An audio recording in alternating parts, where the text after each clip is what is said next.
জামাত ইসলামী, ইসলামী আন্দোলন বাংলাদেশ, চরমনাই সহ অনেকগুলো রাজনৈতিক দল রাজপথে যে যুগপৎ কর্মসূচি সফল করেছে। আপনারা দেখেছেন যে ইতিমধ্যে তারা বিভাগীয় পর্যায়ে তাদের সমাবেশ এবং বিক্ষোভ মিছিল অনুষ্ঠিত করেছে, তার সুফল মিলতে শুরু করেছে।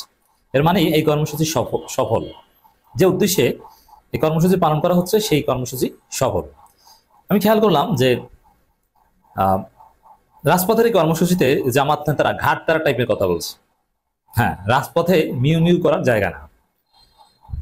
আপনি ভদ্র ভাষায় যুক্তি দিয়ে শালীন ভাষায় কথা বলবেন ঐকমত্য কমিশনের মিটিংয়ে, কিন্তু বিএনপি এই জায়গাটা ব্রেক করেছে। তারা ঐকমত্য কমিশনের মিটিংয়ে সিন্ডিকেট করেছে, তারা যুক্তি দিয়ে না পেরে ঘাউলামি করেছে, স্বাভাবিক হিসাব নিকাশে আসে নাই। মানে বিএনপি চেয়েছে ঐকমত্য কমিশন ব্যর্থ করতে এবং চাপ দিয়ে সরকারের মাধ্যমে ঐকমত্য কমিশনের মাধ্যমে তাদের মতো করে সবকিছু সাজাতে। এখন জামাত চরমনাই রাজপথে নেমেছে, এখন বিএনপির কান্নাকাটি শুরু হয়ে গেছে। এই যে বিএনপির কান্নাকাটি, এটাই হচ্ছে সফলতা। আর জামাতের কথা বলার ধরন যথেষ্ট বাঁকা। জামাত ইসলামের সেক্রেটারি জেনারেল অধ্যাপক মিয়া গোলাম পরোয়ার দাবি দেওয়ায় সুলভ কথা বলছেন না। হ্যাঁ, 5টা দাবিতে তারা মাঠে নেমেছেন, কিন্তু কথার ধরন যে এটা হবে না, করতে হবে, মানি না, মানবো না, করতে দিব না, কমান্ডিং টাইপের। রাজপথের ভাষা এরকমটাই হওয়া যায়। এগুলো আরো বেশি প্রমাণ যে জামাত ইসলামী এবং ইসলামী আন্দোলন বাংলাদেশ দুই দলের বক্তব্যের মধ্যে কোনো পার্থক্য নেই, একই রকমের। পিআর সিস্টেম, জুলাই সনদের আইনি ভিত্তি এবং বাস্তবায়ন, জাতীয় পার্টি সহ আওয়ামী দোসরদের নিষিদ্ধ করা ছাড়া বাংলাদেশে কোনো নির্বাচন হতে দেওয়া হবে না। নির্বাচন অবশ্যই এই দাবিগুলো মেনেই হতে হবে। এই যে স্ট্রিক্ট অবস্থান, এই অবস্থান ভায়োলেট করার সাধ্য উইদাউট কনভিন্সিং জামাত ইসলামী ইসলামী আন্দোলন, ডক্টর ইউনুস বা কারণে ডক্টর ইউনুসকে অবশ্যই জামাতকে বোঝাতে হবে। কিছু দাবি মেনে নিয়ে বাকি দাবিগুলোর বিষয়ে কোন একটা সমাধান দিতে হবে, যে না ঠিক আছে, এটা একটু ছাড় দেন প্লিজ।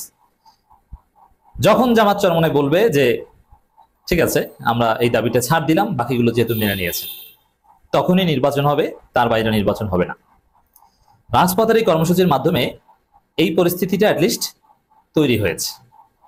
দর্শক, সংসদ নির্বাচনে জেতার সম্ভাবনা নেই এমন দলই পিয়ার পদ্ধতির দাবি তুলছে, এটা বলছেন মেজর হাফিজ। এটা কিসের প্রেক্ষিতে বলছেন? ওই যে জামাত ইসলামী, ইসলামী আন্দোলন বাংলাদেশের পিয়ার পদ্ধতির দাবির প্রেক্ষিতে। পিয়ার পদ্ধতি একটু সাইডে রাখি, উচ্চকক্ষে পিয়ার তো মাস্ট।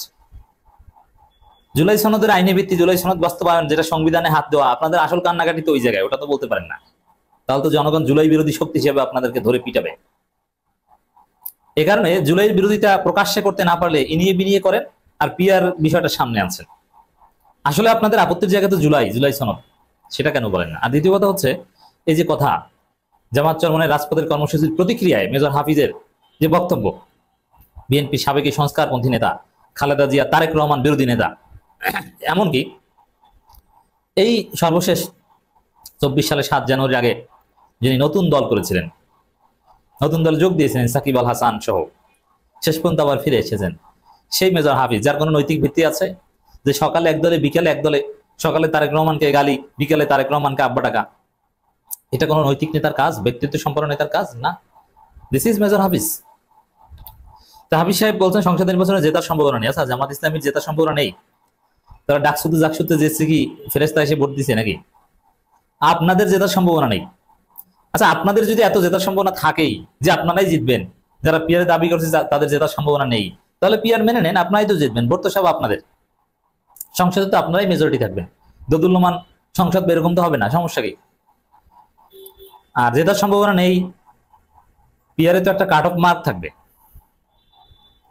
একটা থ্রেশহোল্ড থাকবে, যেমন মিনিমাম 2%, 3% বা 5% ভোট না পেলে তারা কোনো আসনই পাবে না। তখন আসন পেতে হলে তো বড় দল হতে হবে, ছোটখাটো দল, নাম সর্বস্ব দল তো আসন পাবে না। তাহলে বোঝা যায় যে মেজর হাফিজের এই বক্তব্য অগ্রহণযোগ্য, তার বক্তব্যের কোনো ভিত্তি নেই। এবং বিএনপি অন্যান্য নেতারাও যে রাজপথে কেন নামলো, আলোচনার টেবিলে আসতে পারতেন, আমরা মোকাবেলা করবো। তারেক রহমানও ইশারা ইঙ্গিতে ইনিয়ে বিনিয়ে বলছেন না না আমরাও জনগণের কাছে এবার যাবো নির্বাচনী বার্তা নিয়ে। আপনার তো কমিটি গঠন নিয়ে লোক নিহত হয়, আপনার দলের লোকজন তো এতিমখানা মাদ্রাসার খাবার খেয়ে ফেলে চুরি করে, এরা তো ছাগল চুরি করে, গরু চুরি করে। নারী নিহত হয় বিএনপির 2 গ্রুপের সংঘর্ষে, আওয়ামী লীগের 2 গ্রুপের সংঘর্ষে অনেক নিহত হওয়ার ঘটনা শুনেছি, কিন্তু নারী নিহত হয়েছে এটা আমরা শুনিনি, এটা বিএনপির ক্ষেত্রে আমরা দেখছি। তো দর্শক, মনোনয়ন বাণিজ্য বন্ধের ভয়ে একটি পক্ষ পিয়ার ঠেকাতে যায়। তাহলে এই যে বিভাগীয় পর্যায়ে জামাত চরমোনাই যে সমাবেশ করলো, এটা বিএনপির বিরুদ্ধে, কারণ সেখানে যে বক্তব্যগুলো এসেছে সেটা বিএনপিকে ইঙ্গিত করে। ইউনূসের বিরুদ্ধে কম, আর ইউনূসের বিরুদ্ধে যে বক্তব্য এসেছে সেটা মূলত যে ইউনূসকে বিএনপি বাধ্য করছে, ইউনূসের বিরুদ্ধে বক্তব্যের ক্ষেত্রেও দায়ী মূলত বিএনপি। অতএব এই বিভাগীয় পর্যায়ের যে সমাবেশ এবং বিক্ষোভ মিছিল, ইট ইজ এগেনস্ট বিএনপি, এটা মনে রাখতে হবে দর্শক।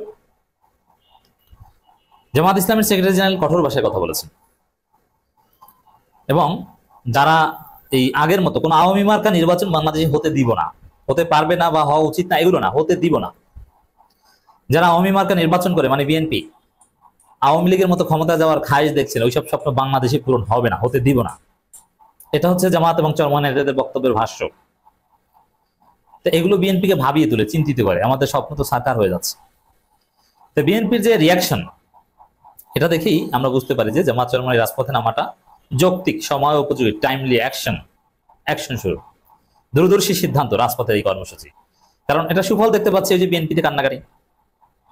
নির্বাচনে যারা কোটি কোটি টাকার মনোনয়ন বাণিজ্য করতে পারবে না, তারাই পিয়ার পদ্ধতি ঠেকাতে চায়।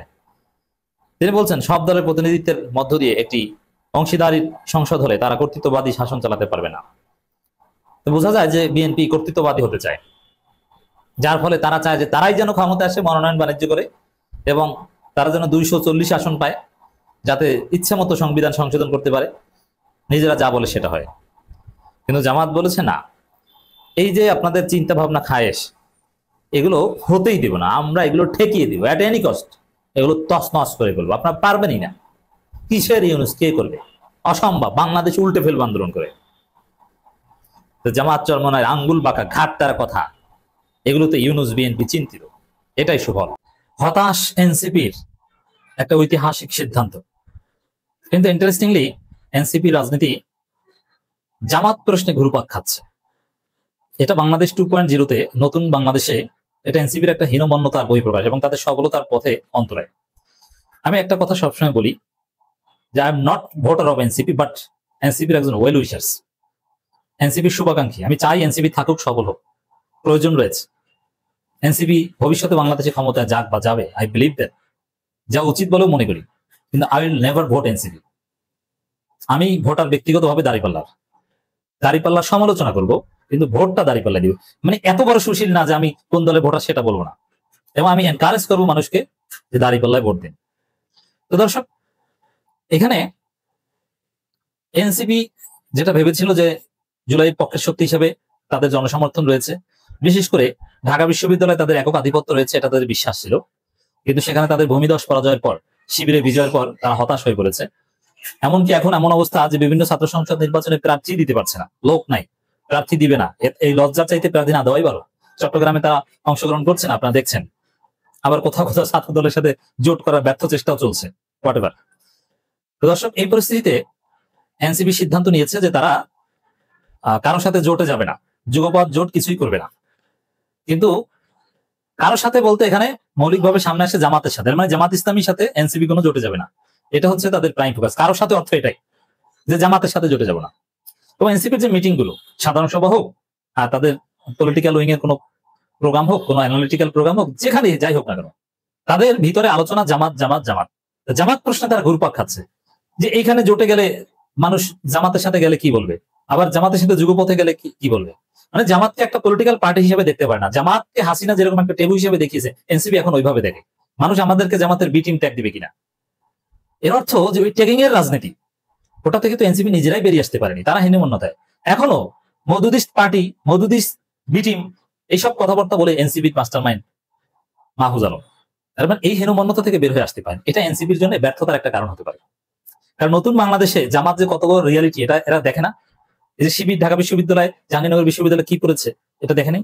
এরপরে যদি জামাত প্রশ্নটা তাদের কাছে টেবুল মতো থাকে, সে আওয়ামী লীগের আমলের মতো, তাহলে তো এটা তারাই তো বাংলাদেশকে বলা হয় যে 24 বাংলাদেশ একটা পোস্ট ইডিওলজিক্যাল এরাই নিয়ে গেছে। সেই পোস্ট ইডিওলজিক্যাল ধারণা তো তারাই ধারণ করতে পারছে না। অথচ এনসিপি রাজনীতির একটা ফিলোসফি হচ্ছে আমরা পোস্ট ইডিওলজিতে বিশ্বাস করি, কোনো মতাদর্শ শিক্ষা চালে আমরা বিশ্বাস করি না।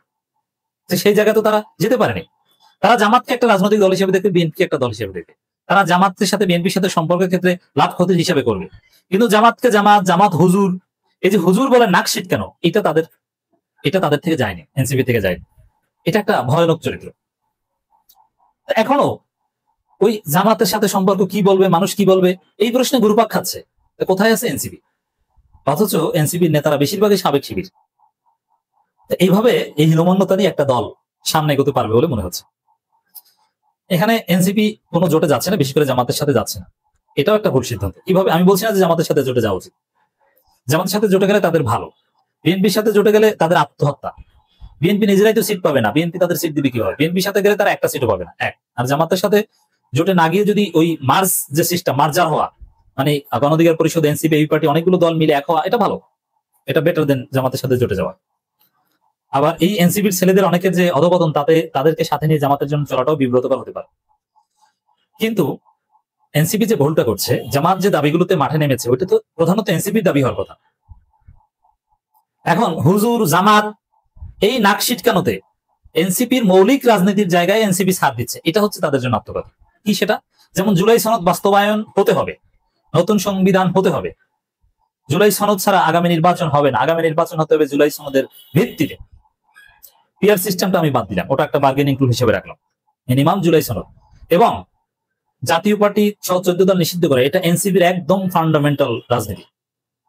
এই জায়গায় জামাত আন্দোলনে নেমেছে, আর এনসিপি এই বিষয়ে এখন কথাই বলছে।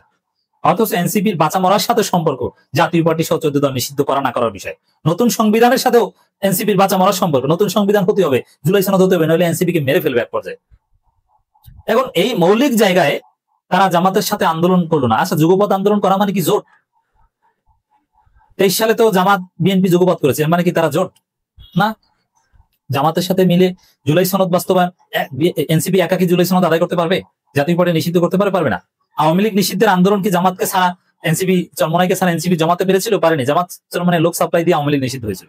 এখন জাতীয় পার্টি নিষিদ্ধ, জুলাই সনদ আদায়ের যে মৌলিক প্রশ্ন এনসিপি, এই জায়গাটায় জামাত চরমনাই রাজপথে নেমেছে। এখানে এনসিপি রাজপথে নেমে পরিস্থিতি তৈরি করে দ্রুত এই দুইটা দাবি আদায় করে নিতে পারত, কিন্তু সেটা করেনি। কেন? নাক সিটকায়। মনে হয় যেন এই দাবিতে মাঠে নামলেই মনে হয় যেন জামাত এনসিপি জোট হয়ে গেল। না, ওটা মানে জোট সেটা না। আপনারা বলেন যে আমরা নির্বাচনে জড়ি না, আমাদের এই এক দাবিতে আমরা আন্দোলন করছি, জামাত আন্দোলন করছে, আমরা যুগপৎ, এটা করতে পারো না। তাহলে ওই জামাত প্রশ্নে নাক সিটকিয়ে, হুজুরদের সাথে জোট, নাক সিটকিয়ে এনসিপির ফান্ডামেন্টাল রাজনৈতিক প্রশ্নটা তারা ছাড় দিচ্ছে, স্বাবলম্বী কিভাবে? তাহলে এই হুজুরদেরকে একটু বাঁকা চোখে দেখার যে হীনমন্যতা, এটার ঊর্ধ্বে, এবং মতাদর্শিক এই ক্যাচারের ভিত্তিতে পক্ষ বিপক্ষ নির্ধারণ করার যে হীনমন্যতা, সেই পোস্ট ইডিওলজিক্যাল যুগে এনসিপি যেতে পারেনি।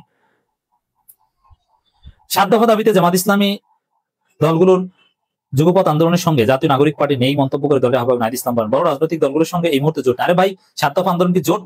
7 দফার দাবিগুলো তো এনসিপির মৌলিক দাবি, ওটাকে নির্বাচনী জোট? মানে এনসিপি তাদের মৌলিক জায়গায় ছাড় দিচ্ছে, বিএনপির পরামর্শে ছাড় দিচ্ছে, এই সন্দেহ আসতেই পারে বিএনপির হাতে পড়েছে। এই প্রশ্ন ছাড় দিবি কেন? জামাত চরমনাই তো জোট ফরমাল হয়নি এখনো।